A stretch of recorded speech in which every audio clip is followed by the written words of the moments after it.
Hello and welcome to my video predicting the 2027 Oscars way too far in advance. I'm going a year ahead of time and I'm predicting what's gonna make a couple different categories. I'm not doing all the below the lines ones because it would kind of just be what I have in my best picture and I don't think it'd be that interesting.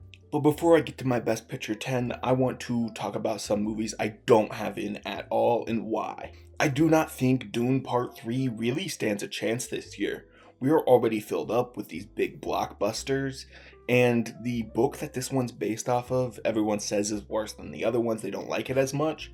And this is what happened with Wicked last year and Wicked Part 2 in the second half of the stage play. I was peer pressured into predicting Wicked. I'm not going to fall for it with Dune. I just think it has lost momentum and it has fallen out of favor with the Academy. The next one is Michael. I didn't predict this last year and I'm not predicting it this year because I think they're not going to want to touch this one with one exception I have in here. The controversy surrounding it all. It will make a lot of money. I just don't think that will carry it to the Oscars.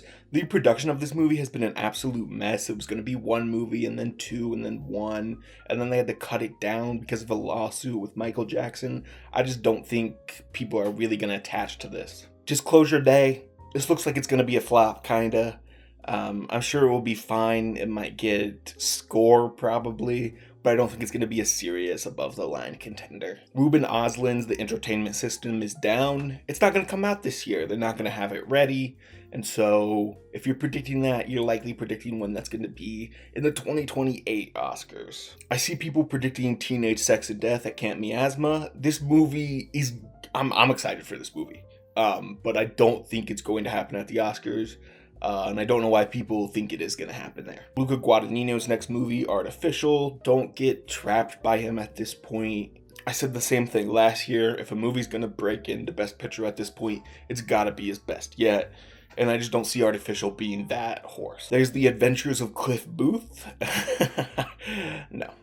Now I'm going to be talking about my official Best Picture predictions. These 10 movies are what I'm predicting at the current point. Last year, I got 5 out of the 10, which is, really good.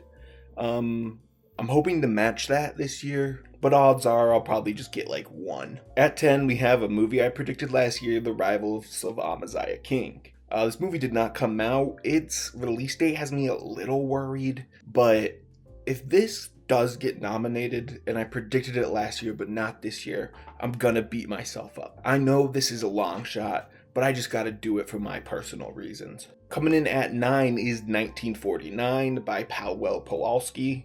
He's a previously nominated filmmaker. Sandra Hüller has been nominated. It's about the Cold War, and it really seems like this is the type of movie that could take off coming out of Cannes. At this point, it's pretty guaranteed we're getting 2 foreign movies every year, and I've chosen this as one of mine. It just seems a little stronger than some of the other options and a little more likely with who has it and where it's going. At number 8, we have the Untitled Jesse Eisenberg musical comedy movie. Eisenberg did great with A Real Pain a couple years ago. It almost got into Best Picture. I think this could be the one to break through. He's such a likable guy, and I think he really does have that ability to make good movies that the Academy members will vibe with and enjoy, so that's why I have it in here along with its cast. At the 7th spot, we have Saturn Returns. This is being directed by the guy who did Sing Sing and wrote Train Dreams, along with Clint Bentley, who directed Train Dreams. The two of them sort of had this duo where they work together. And these two have just proven to be really consistent at this point of making these small movies great and getting them some level of award success. And I think this one kind of just continues the trend. 6, we have Project Hail Mary. This is maybe the one I'm most confident about getting the nomination. I just don't think it's going to win. And I'm confident about it getting that nomination because we've seen it. We know the momentum is there. We know people really like it. You kind of have to have this one in. 5, we have Digger, a big filmmaker who people love, working with a big name act. Digger's one of those movies that sort of we all just expect to be here. And if it's not, that would be more shocking. 4 is Cry to Heaven. This movie has a synopsis that I think just really seems like the Academy's going to enjoy it. It seems like it's going to be one of the best movies of the year about performance and what the industry of performance does to you. Not directly about movies, but about opera singing in this case. But I can see it translating really well 2 people in the film industry. At 3, Fjord. I don't know if I'm saying this one right. I've looked it up and I found like 3 different pronunciations of this. But this is the safest bet when it comes to international. It's got people we know, Sebastian Stan and Renee Renizva. It's a director people like, a concept people can get behind. It's going to have a little bit of English in it. This is the safe bet coming out of Cannes. 2, we have the Odyssey. This is another one I think is really likely to get nominated, but I don't think it's going to win. I think it's really hard to go back to back in this, but Christopher Nolan is a beast at these things and everyone really loves him. So I think this movie would really have to bomb for it to not get in. And in first place, I don't love it as a winner prediction, but I kind of just have to put something here. Wild Horse 9 by Martin McDonagh. Another guy who had an amazing track record. Banshees was really strong for a while. It feels like it's his time, and that's really all I can be predicting the winner on based at this point. Those are the 10 I think are getting predicted. It's a bunch I don't feel great about. There's a lot here I could swap out, and I probably should swap out The Rivals of Amziah King. But now I'm going to go through my 11 through 25. These are things I could see in, but there's just a little bit keeping it back from me, or I don't feel as strong about them as the ones in my 10. 11 is Josephine. This movie looks to be great with audiences, but it is a hard watch. And the person who acquired it, Sumerian Pictures, who is that? That makes me nervous for it, but I could see this one going. 12, Being Human is the Coda director. It's a sweet, sentimental story. So if they want to go back to that bag, I can see the Academy still liking that. I just feel like we've moved on from this sentimental filmmaking since Coda, and it might just be a little too sweet and cushy. But that might also just be like an online thing and people who I see, and that might not translate to the Academy. 13 is Werewolf by Robert Eggers. His movies just keep getting more and more nominations, creeping up. Nosferatu getting 4 techs. I could see this one getting the same 4 techs and more possibly. And if he just keeps getting more nominations, one of these movies is going to break into Best Picture. I'm just not sure if this is the one. 14, All of a Sudden. This is by the Drive My Car guy.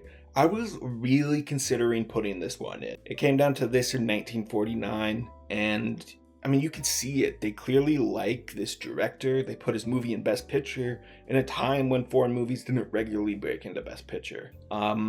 But there's just something nagging at me telling me 1949 is the one to pick. And I think that comes down to 1949 having a known actor, whereas All of a Sudden doesn't have that household name or the person that the Academy knows as much. 15 is Clarissa. We know next to nothing about this movie, but I just get a feeling about it from what we do know. I honestly don't even know if this one's going to come out this year. 16, we have Misty Green. It's the new Chris Rock movie. His other movie did quite well at the Oscars. It's about the industry. It's got a lot of people in it like Daniel Kaluuya, and that's really the person that makes me go, okay, this movie might be a serious drama that the awards would eat up, because he's pretty picky with his roles and doesn't just star in a lot of movies. At 17, we have Possible Love. This is a consistent filmmaker who hasn't made a movie in 7 years, and it should be something to look out for. But this is picked up by Netflix, and I think these foreign movies really benefit from going to festivals and getting seen in that way. And this one's not going to have that, so I think it's going to be hamstrung in that way. We're at the point where, like, I'm just kind of going to say some things, and I think there's a possibility, but I just don't see much of a reason. 18, The Invite, sure. 19, Parallel Tales. I think this is just going to be like a little too much and not really the Academy style, but we've been proven wrong when saying that in the past. 20, Jack of Spades by Joel Coen. I just don't think this like mystery thriller is really the Academy's bag, and I think if this movie is gonna get in, it's gonna go against the grain to do so. 21, I Love Boosters.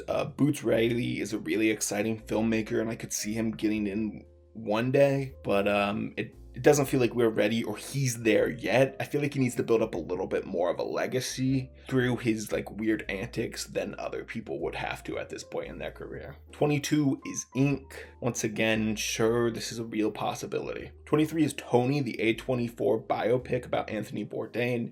Just it being an A24 biopic, you can see how it could get in. 24, The Social Reckoning. I'm really scraping the bottom of the barrel here with things that I think might get in to get us to around number 25. And that 25 is going to be Narnia, the Magician's Nephew. This is a movie that is actually only in here so I could get it to around 25 rather than a 24 or a 23. I think this is going to be the Greta Gerwig fall off in terms of the Academy, because I don't see them or any awards body really loving her taking these streaming IP deals. It's not going to have the box office that Barbie did. It's not going to have the cultural excitement that Barbie did. And I think that really helped carry that movie a little bit. While it was still very good and there was lots of reason to love it, I think that cultural excitement carried it to awards.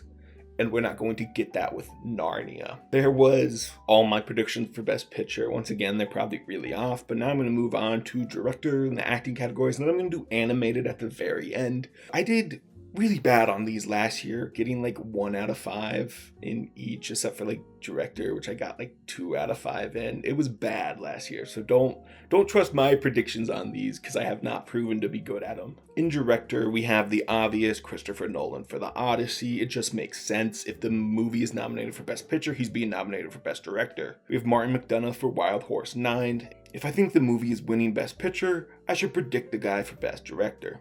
I've also got Alexandro Inarritu for Digger, another guy who he's this big personality and has a lot of the movie, and a lot of the personality from the movie comes from him, so I could see him getting this award. Christian Manguni for Fjord. I'm really just kind of throwing out all the big name directors in the movies that I think are getting Best Picture. I think that's sort of the best course to go here. It's way too early to like try and predict snubs in certain movies that you're predicting for Best Picture, so just kind of pick 5 of the biggest ones and you go there. I do want to get a woman into this lineup because I think they're pretty good at getting at least one, but I'm finding it hard to find one, unfortunately. A lot of the women directed movies I'm looking forward to are sort of the smaller indie stuff that aren't going to get recognition, so it's just hard to find one. And then finally, we have the one I'm least confident about, Tom Ford for Cry to Heaven. He's not really a big director, instead a fashion guy, and I could see them not wanting to award that. Or I could see them saying, wow, this guy came in and did a really well job. Actress is the only one that I have 6 for, and that's because I think Sandra Hüller in 1949 is a possibility. I think it's almost guaranteed she gets a nomination unless, like, all of her movies flop, but that's just not going to happen. She's in 3, 1949, Digger, and Project Hail Mary, and I just think she's more likely to get it, not for the lead in this one. So I have her at the 6, but it's really hard to put her at the 6 because I don't see her getting 2, and this one's stressful. But the official 5 I have are Sophie Okonedo from Clarissa. Once again, I have a gut feeling about this movie. We have Julianne Moore in the Untitled Jesse Eisenberg movie. I think she's going to have a lot to do in this, and I think it's going to be the resurgence of her as a lead in the Academy Awards. Ruth Madley in Being Human. If the Academy likes this movie, if it's close to Best Picture, I could see them wanting to award the disabled actor for playing this and being this representation, and I could just see her pulling out a really good performance. Then we have Meryl Streep for the Untitled Joni Mitchell biopic. How could I not predict Meryl Streep in this? If she's in a biopic of a well-known person, you gotta put her in a year out. Then we have Penelope Cruz from Bunker. The Academy loves Penelope Cruz. There's really nothing else to this one. For Best Actor, we kind of just got guys in the Best Picture movies.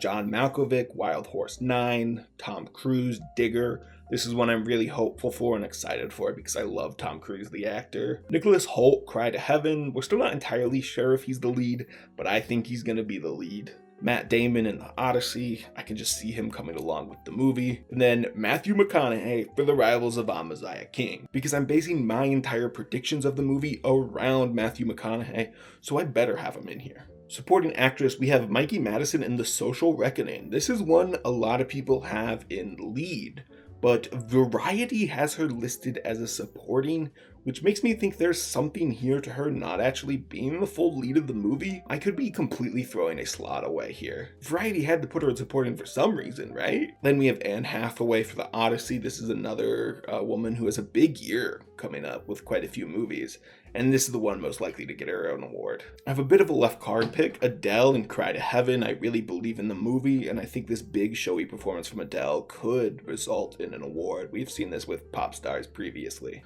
Then we have the Sandra Hüller role that I am predicting for Digger. And lastly, for supporting actress, Marina di Gallimaro for Wild Horse 9. For supporting actor, the big one I think right now is Paul Giamatti for this Untitled Jesse Eisenberg movie. Jesse Eisenberg has gotten an actor to supporting actor before, and Paul Giamatti could eat up this big role in this comedy musical like it sounds like this is going to be. Then Aaron Taylor-Johnson for Cry to Heaven, another role that this could be Nicholas Hoult in supporting, and I could just be wrong about that. We have Channing Tatum and Josephine.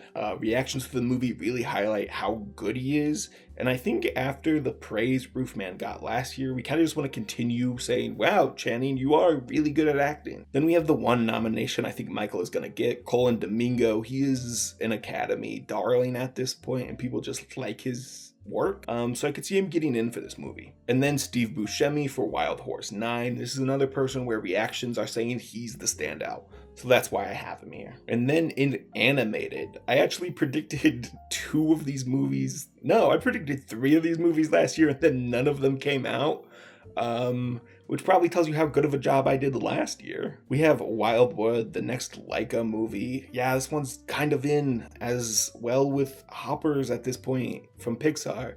These are movies that, yeah, they're gonna be in here. And then I have Julian from Cartoon Saloon. This is a production company that just kind of hasn't missed. And I don't see a reason to think Julian would be the one that does miss. This movie looks gorgeous. You have Toy Story 5. I can see there being a little bit of Toy Story fatigue, but Toy Story has always been the one that avoids sequel fatigue. So I think it will do it again. And then we have The Life of Marcel Pagnol. This is another director who has great history in the category. Release date has me a little worried. Its lack of visibility has me a little worried.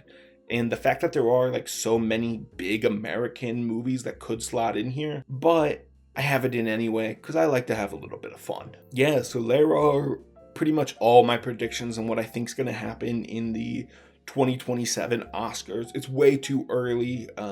These will change so much over the next few months, over the next year, but I like doing this now because it gets me excited for these movies, talking about them, and like some of these littler ones I had no clue were happening until I started to look into this, and now I can't wait to watch them. Thanks for watching.